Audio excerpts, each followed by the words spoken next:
Hi. അപ്പോൾ ഏറ്റവും സിമ്പിളായിട്ട് നമുക്ക് ഓർക്കിഡ്സിന് എങ്ങനെ പോട്ട് ചെയ്യാമെന്നുള്ളൊരു പോട്ടിംഗ് മിക്സ് ആണ് കേട്ടോ. തുടക്കക്കാർക്കൊക്കെ വളരെ ഈസി ആയിട്ട് ചെയ്യാൻ പറ്റും. നേരത്തെ കാണിച്ചത് കരി, ഇപ്പം കാണിക്കുന്നത് തൊണ്ട് പീസുകളാണ്. പിന്നെ കുറച്ച് ഓട്ടും കഷ്ണങ്ങളും ഞാൻ ചേർക്കുന്നുണ്ട്. ഇത് മൂന്നും മാത്രം മതി. ഇത് കുറേ വർഷങ്ങൾക്ക് മുമ്പ് ഞാൻ ഓർക്കിഡ്സ് എന്താണെന്ന് പോലും അറിയാത്ത സമയത്ത് പോട്ട് ചെയ്ത് ഒരു പോട്ടിംഗ് മിക്സ് ആണ് കേട്ടോ. ചകിരിച്ചോറിലാണ് ഞാൻ വെച്ചിട്ടുള്ളത്. ചെടി ഗ്രോത്തും കാര്യങ്ങളൊന്നും വന്നിട്ടില്ല, കുറച്ച് ഡാമേജ് ആയി പോവുകയും ചെയ്തു. അപ്പോൾ ഒരിക്കലും നിങ്ങൾ അങ്ങനെ ചെയ്യരുത്. അതിന് പകരം നമ്മൾ എന്താ ചെയ്യേണ്ടത് വെച്ചാൽ നമ്മൾ നേരത്തെ പറഞ്ഞ 3 കാര്യങ്ങൾ നിർബന്ധമായിട്ട് കൊടുക്കുക. അത്രമാത്രം മതി തൽക്കാലം നമുക്ക് പോട്ട് ചെയ്യാൻ വേണ്ടിയിട്ട്. വേണമെങ്കിൽ നമുക്ക് സ്പാഗ്നമോസൊക്കെ ആഡ് ചെയ്യാം കേട്ടോ. അപ്പോൾ ഈ ഒരു വെള്ളം എന്ന് പറയുന്നത് എന്താ വെച്ചാൽ ഫംഗിസൈഡാണ്. അതായത് ഒരു പാത്രം നിറച്ചും വെള്ളത്തിൽ കുറച്ച് ഫംഗിസൈഡ്, ഒരു 1/2 മുതൽ 1 ടീസ്പൂൺ വരെ. അപ്പോൾ depending on the litre, 1 litre ആണെങ്കിൽ 1/2 to 1 സ്പൂൺ വരെ മതി.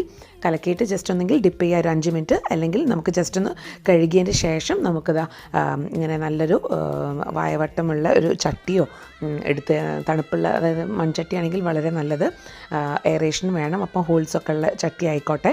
അതിൽ നമ്മൾ ജസ്റ്റ് ഈ ഒരു കരി നല്ലതാണ്, ഫംഗസൊക്കെ വരാതിരിക്കാൻ ഏറ്റവും ബെസ്റ്റാണ് ഓർക്കിഡ്സിന്. അതിൻ്റെ മേലെ ഞാൻ ജസ്റ്റ് എന്താ ചെയ്യുക, മറ്റുള്ള കാര്യങ്ങളൊക്കെ ഫിൽ ചെയ്തിട്ടുണ്ട്.